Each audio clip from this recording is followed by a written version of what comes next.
किसी मजहब के खिलाफ थी, ना है, ना कभी रहेगी इंशाअल्लाह ताला। हमारा झगड़ा हिस्सेदारी का है, हमारा झगड़ा नाइंसाफी के खात्मे का है। और इसीलिए मजलिस इत्तेहादुल मुस्लिमीन इंतखाबात में, इलेक्शन में हिस्सा लेती है।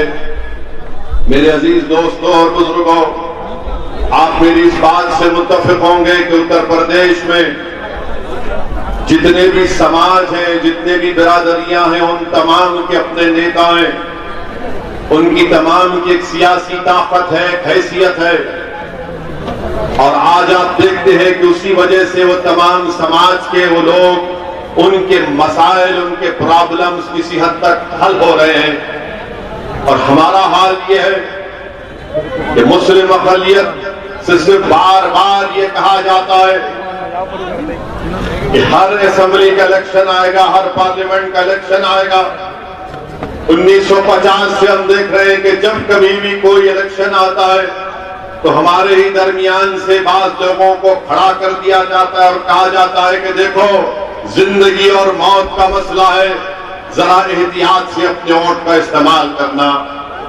मैं पूछना चाहता हूं, भारत को आजाद होकर 75 साल के करीब हो चुके हैं। इतने असेंबली और पार्लियामेंट के चुनाव हो गए कि हर चुनाव से पहले जिंदगी और मौत की बात होगी, और चुनाव के बाद हम रोज मरते हैं। हमारे बच्चे और बच्चियों को स्कूल नहीं मिलता। और जब हम ये बात करते हैं तो हमारे मजलिस के मुखालिफीन कहते हैं कि असदुद्दीन ओवैसी भड़काऊ भाषण करता है। मैं आज भी चैलेंज कर रहा हूं, कल भी चैलेंज करता रहूंगा। तुम मेरे इन सवालात का जवाब दो। क्या मेरे सवालात में अगर उसमें सच्चाई है तो फिर बताओ तुमने क्या किया। 2019 के पार्लियामेंट के चुनाव हुए तो समाजवादी पार्टी और बहुजन समाज मिलकर इलेक्शन लड़े। आखिर क्या वजह है कि आपके सिर्फ 15 सांसद कामयाब हुए, सपा के और बसपा के। माबाखी पर बीजेपी और एनडीए के साथी कामयाब हो गए। आज मुझ पर इल्जाम लगाते हैं कि असदुद्दीन ओवैसी वोट काटने आया है। मैं तुमसे सवाल कर रहा हूं, क्या यह बात सच नहीं है कि 2019 के लोकसभा के चुनाव में यह डेटा सामने आया कि हमारे 71% हिंदू भाइयों ने बीजेपी मोदी को वोट किया और 75% उत्तर प्रदेश के मुसलमानों ने सपा और बसपा को वोट किया। उसके बावजूद भी उनके सिर्फ 15 सांसद कामयाब हुए और माबाकी सांसद बीजेपी और उनके साथी पार्टियों के कामयाब हुए। तो बताओ, वोट काटने वाला कौन है? फिर वोट किसने काटे? इसका जवाब नहीं देते। समाजवादी पार्टी के अखिलेश यादव के परिवार के 3 लोग इलेक्शन हार गए। इसका जवाब नहीं देते। जवाब सवाल मुझसे करते हैं कि भारत के किसी कोने में अगर असदुद्दीन ओवैसी चला जाता है तो सवाल मुझसे करते हैं कि तुम यहां पर क्यों आए, तुम्हारी क्या जरूरत है यहां पर, तुम भी टीम हो, तुम वोट काटने वाले हो। मेरा सवाल उन लोगों से है कि बताओ, जब 2019 के पार्लियामेंट के चुनाव में सपा और बसपा मिलकर मुकाबला किए तो कहां गया तुम्हारा वारी वोट? कहां गया तुम्हारा जाता वोट? कहां गया तुम्हारा शेड्यूल कास्ट का वोट? क्यों तुम्हारे 15 उम्मीदवार सांसद बने, माबाकी पर क्यों कामयाबी नहीं मिली? इसका कोई जवाब नहीं। तो मालूम हुआ कि इनका वोटर खुद मोदी को वोट डालकर आ गया। 2017 के असेंबली के इंतखाबात हुए, कांग्रेस और सपा मिलकर लड़े। क्या नतीजा निकला? 300 के करीब बीजेपी के विधायक कामयाब हुए और लोकसभा के चुनाव में मजलिस का कोई उम्मीदवार नहीं था। कोई उम्मीदवार नहीं था लोकसभा के चुनाव में मजलिस का। इसके बावजूद भी आप बीजेपी को नहीं हरा सके। मुझ पर इल्जाम लगाने वालों, सुनो हमने क्या किया, हम तुमको बताते हैं। मैं आपको भी बताना चाहूंगा कि औरंगाबाद महाराष्ट्र में 21 साल से शिवसेना का एमपी जीतता था औरंगाबाद की सीट पर। मजलिस ने अपना उम्मीदवार इम्तियाज जलील को खड़ा किया तो इम्तियाज जलील ने 21 साल के शिवसेना के एमपी को हराकर वहां पर मजलिस इत्तेहादुल मुस्लिमीन के उम्मीदवार को कामयाब किया। जो काम कांग्रेस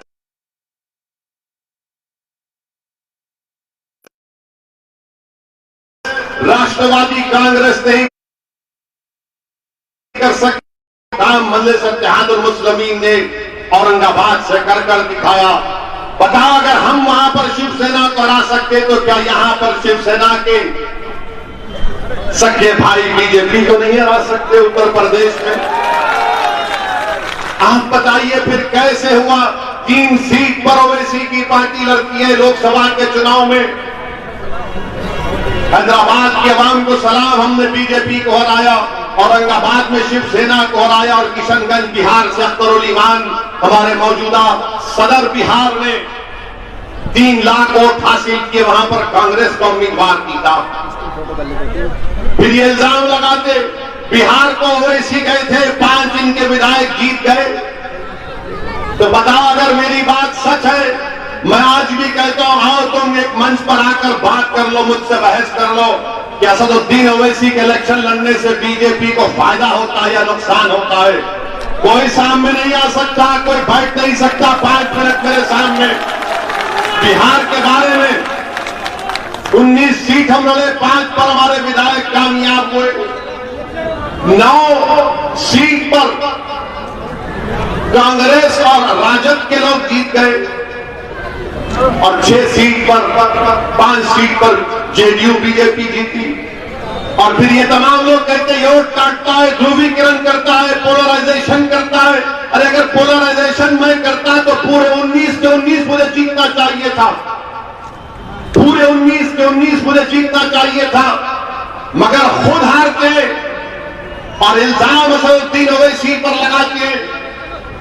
5 विधायक हमारे जीते तो पूरे भारत में तूफान मच गया कि कैसे मजलिस के एमएलए जीत कर आ गए बिहार में। इसलिए जीते क्योंकि बिहार की सीमांचल का जो हिस्सा है वो सबसे पसमानदा बैकवर्ड इलाका था। हमने सीमांचल की लड़ाई का आगाज किया, ये नहीं देखा कि सीमांचल पर बसने वाला किस मजहब का है, किस जात का है, किस बरादरी का है। हमने सीमांचल के इंसाफ की बात की तो सीमांचल की जनता ने लब्बैक और कहा कि मजलिस को वोट देंगे। बड़े बड़े लोग जो आजकल यूट्यूब चलाते हैं, जो मजलिस की मुखालिफत में अपना पेट पालते हैं, जिनको अपने घर में तेल और चराग जलाने के लिए हमारे दुश्मनों से पैसे मिलते, उन्होंने जाकर सीमांचल की हमारी इज्जतदार मां और बहनों से पूछा कि किसको वोट दोगी मां? तो उस हमारी मां ने कहा, तमाम खवातीन थे, कि जिसके सर पे गोल टोपी है, चेहरे पे दाढ़ी है, जो लंबा है उसको वोट देंगे। तो उस यूट्यूबर ने पूछा कि मां तू उसको क्यों वोट देगी? तो उस मां ने कहा कि इस शख्स को सत्ता से मोहब्बत नहीं है, लड़ने वाला है, लड़ने वालों को वोट देंगे। मेरे अजीज दोस्तों और बुजुर्गों, ये अदा इनको पसंद नहीं आती। ये चाहते क्या है कि हम खामोश रहे, गूंगे बनकर रहे, अंधे बनकर रहे, बहरे बनकर रहे, जुल्म को देखे और बर्दाश्त करे, नाइंसाफी को देखे बर्दाश्त करे, किसी का गला घुटता हुआ देखे और खून की आंसू सूख जाए हमारे। ये इनकी कोशिश है। मजलिस इत्तेहादुल मुस्लिमीन इस नाइंसाफी को खत्म करना चाहती है और फिर इल्जाम लगाते हैं कि वोट काटने आए हैं। अरे कभी ये तो बोलो कि अखिलेश यादव के परिवार को हिंदू वोट नहीं मिला इसलिए वो हार गए। नहीं बोलेंगे। मुस्लिम वोट, ऐसा लगता है कि उत्तर प्रदेश में खाली मुस्लिम वोट है, ब्राह्मण वोट नहीं है, ठाकुर वोट नहीं है, बनिया वोट नहीं है, दलित वोट नहीं है, कुर्मी वोट नहीं है, सब वोट है मुस्लिम वोट। कहां जाएगा मुसलमान? अरे कि दूसरे भी तो वोट डालेंगे नहीं डालेंगे या सबके सब घर में बैठकर मिठाई खाएंगे? हमसे सवाल करते हैं और फिर हमसे पूछते हैं कि आपने अतीक अहमद को क्यों लिया पार्टी में? गैंगस्टर है, बाहुबली है। हमने कहा फिर प्रज्ञा ठाकुर के दूध की धुली भी है। नहीं, आप बाहुबलियों को लेते हैं। भाई बीजेपी के 100 विधायक, 37% के करीब विधायक पर क्रिमिनल केस है। खुद मुख्यमंत्री योगी आदित्यनाथ ने अपने खिलाफ एक क्रिमिनल केस को वापस लिया, एक में प्रोसिक्यूशन की इजाजत नहीं दी, और मुजफ्फरनगर का फसाद होता है जिसमें 50,000 मुसलमान और दूसरे हमारे भाई बेघर हो गए। 70 केसेस योगी सरकार वापस लेती है, उस पर कोई आवाज नहीं उठाता।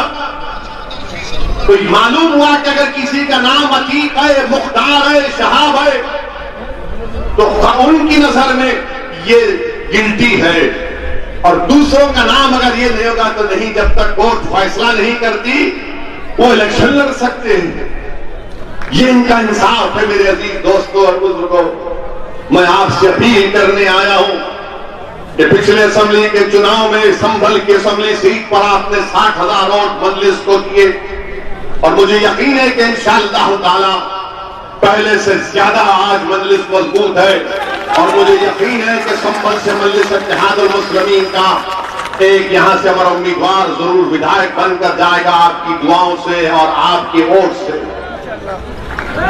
मेरे अजीज दोस्तों और बुजुर्गों, फिर ये सवाल करते हैं कि असदुद्दीन ओवैसी अपनी तकरीर में ज्यादा बीजेपी को नहीं बोलता है। पार्लियामेंट की हर तकरीर उठाकर देख लो आप, सबसे ज्यादा अगर कोई बोलता है बीजेपी के खिलाफ 5 मिनट में, तो मोदी और योगी और बीजेपी आरएसएस के खिलाफ असदुद्दीन ओवैसी बोलता है। और आप क्या करते हैं? आप क्या करते हैं? अनलॉफुल एक्टिविटीज प्रिवेंशन का कानून वो अमित शाह पार्लियामेंट में लाते हैं, तो सपा और कांग्रेस मिलकर अमित शाह के हक में वोट देते हैं। कौन मुखालिफत करता है? असदुद्दीन ओवैसी उसकी मुखालिफत करता है। CAA का कानून पार्लियामेंट में लाया गया, इसने बीजेपी के 300 MP के सामने कहा कि यह कानून भारत के संविधान के खिलाफ है। जिस तरह महात्मा गांधी ने उस वक्त के साउथ अफ्रीका में उस कानून को फाड़ा था, मैं भारत की संसद में इस कानून को फाड़ता हूं। आप क्या कर रहे थे? आप क्या कर रहे थे? आप हाँ में हाँ मिला रहे थे। और कौन थे वो बच्चे जो आज CAA के कानून में एहतजाज हुआ? कौन था बिलाल पाशा? कौन था मोहम्मद शेरोज? ये 2 बच्चे शहीद हो गए। पूछो इन सपा वालों से, कांग्रेस वालों से कि तुमको नाम भी मालूम कौन है बिलाल और शेरोज?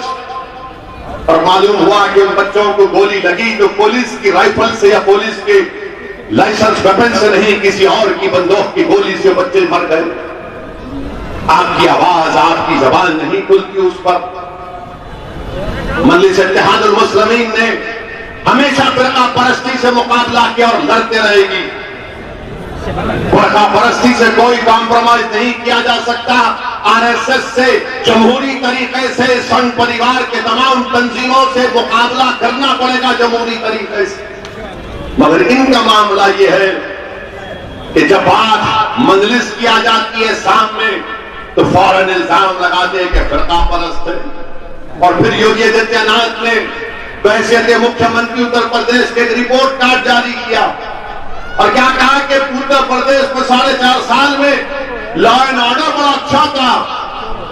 अच्छा, तो बताइए बाबा, उत्तर प्रदेश में 2019 का नेशनल क्राइम रिकॉर्ड ब्यूरो कहता है कि उत्तर प्रदेश में 5,000 से ज्यादा फिरका परस्त केसेस पुलिस ने रजिस्टर किए। तो कौन से अमन की आप बात कर रहे हैं? कौन से अमन की आप बात कर रहे हैं? कहते हैं कि हमने रोजगार दिया।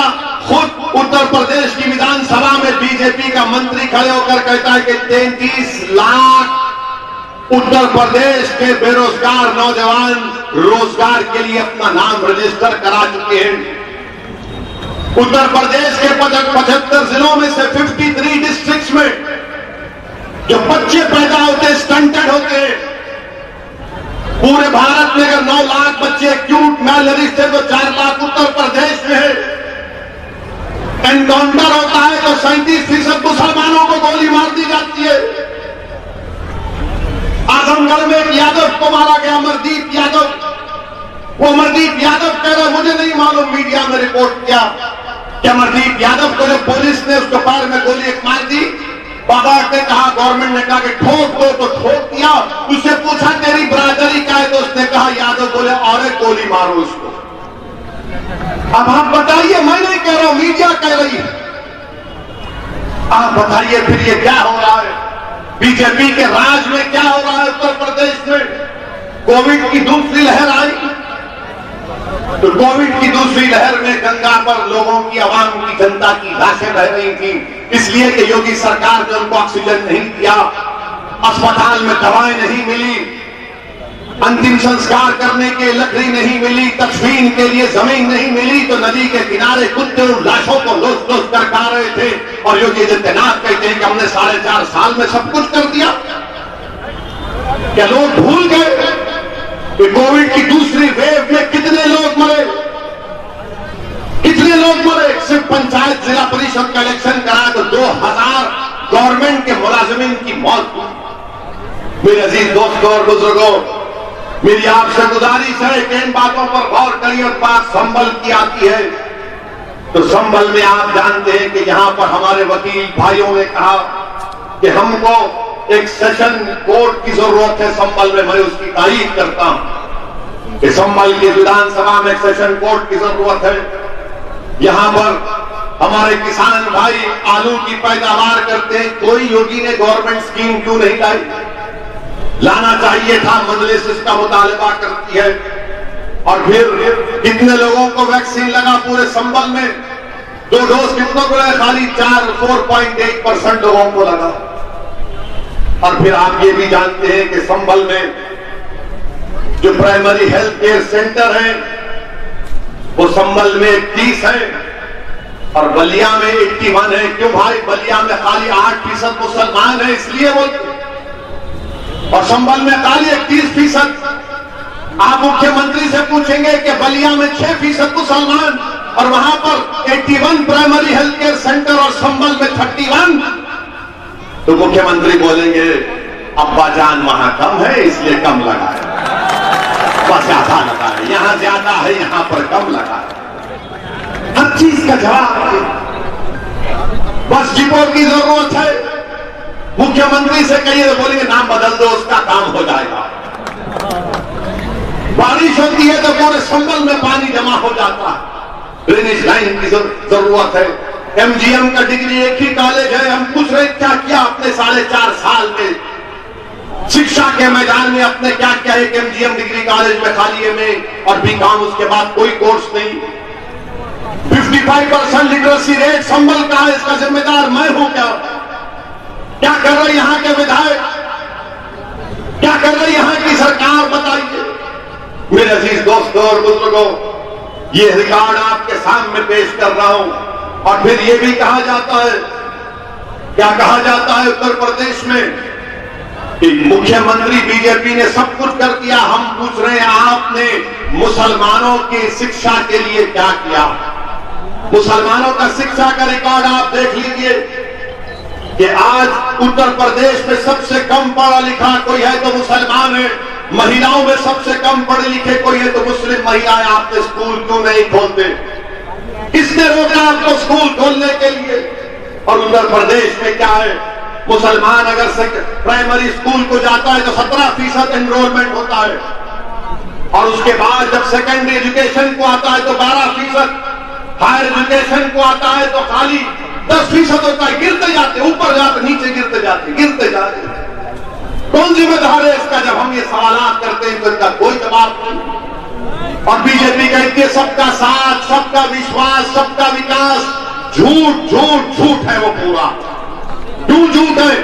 कि प्रधानमंत्री आवास योजना ग्रामीण में 2019-20 में 3150 मुसलमानों को घर मंजूर किए गए थे, सैंक्शन किए गए थे।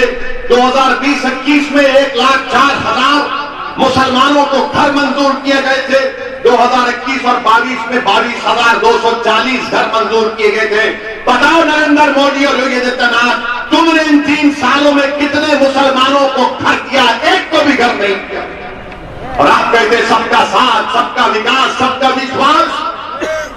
झूठ पे झूठ बोलते हैं। लंबी 47% उत्तर प्रदेश का मुसलमान गरीब है, यह गवर्नमेंट का डेटा कहता है। है इसका, इनके पास कोई जवाब नहीं है इसका। मेरे अजीज दोस्तों और बुजुर्गों, ये नाइंसाफियों का जब हम जिक्र करते हैं तो इनको तकलीफ हो जाती है, इनको तकलीफ हो जाती है, और हम ये नाइंसाफियों का जिक्र करते रहेंगे। बाराबंकी की मस्जिद को शहीद कर दिया गया तो मुझ पर 153A का केस बुक कर दिया गया। मैं उत्तर प्रदेश की सरकार से पूछना चाहता हूं, क्या उत्तर प्रदेश का वक्फ बोर्ड बाराबंकी की मस्जिद के बारे में हाईकोर्ट को नहीं गई, मगर मजलिस पर इल्जाम लगा दिया जाता है। मेरे अजीज दोस्तों और बुजुर्गों, मेरी आपसे ये भी गुजारिश है, खास तौर से संभल के लोगों से कह रहा हूं, और संभल के वो जो समाजवादी के अभी भी बातों में आकर ख्वाबे गफलत सो रहे, मेरी बात का याद रख लो। जब 2024 में पार्लियामेंट का इलेक्शन होगा तो जो 2004 में समाजवादी पार्टी के सांसद थे, अब उनका पोता संभल के पार्लिमानी हल्के में फिर रहा है, तो दादा चाहते हैं कि पोता 24 में संभल से MP बन जाए। अब संभल के दादा को सोचना है कि उनके पोते का क्या होगा, समझा ना आपने? अब उनको सोचना है। वो जो 2004 में सपा के सांसद थे, उनका पोता, उसके पोस्टर लगना शुरू हो गए, क्योंकि 2024 में वो चाहते हैं, वो दादा चाहते हैं कि मेरा पोता संभल से MP बन जाए, सांसद बन जाए। अब आप बताइए, ये कहां तक अपने लोगों को लेकर आएंगे? वोट तो हमारा ले लेंगे, राज वो करेंगे, और जब असदुद्दीन ओवैसी हिस्सेदारी की बात करेगा तो कहेंगे कि नहीं वोट का बंटवारा होगा। अब आप मजलिस की मुखालिफत में सुनेंगे, नहीं बंगाल में क्या हुआ था, बंगाल में सब एक होकर वोट किए। मैं पूछना चाहता हूं, जो लोग बंगाल की मिसाल देते, बताओ क्या बंगाल में पुलिस के रिक्रूटमेंट का एप्लीकेशन दिया गया? 1000 मुस्लिम बच्चियों ने 1000 मुस्लिम बच्चों का दरखास्त एप्लीकेशन रिजेक्ट कर दिया गया। क्यों? क्योंकि उनके वो हिजाब पहनी हुई थी, तो ममता बनर्जी की सरकार ने उनका एप्लीकेशन रिजेक्ट कर दिया। कब तक आप ममता, अखिलेश, राहुल या फिर BSP के नेताओं के मुस्तकबिल को संवारेंगे? कब तक आप इनको ताकत देंगे और खुद कमजोर होते रहेंगे? मैं आपसे अपील करने आया हूं कि हराएंगे जरूर बीजेपी को इंशाअल्लाह, मगर ताकतवर होकर हराएंगे। कब तक आप अपने बच्चों के बारे में सोचो?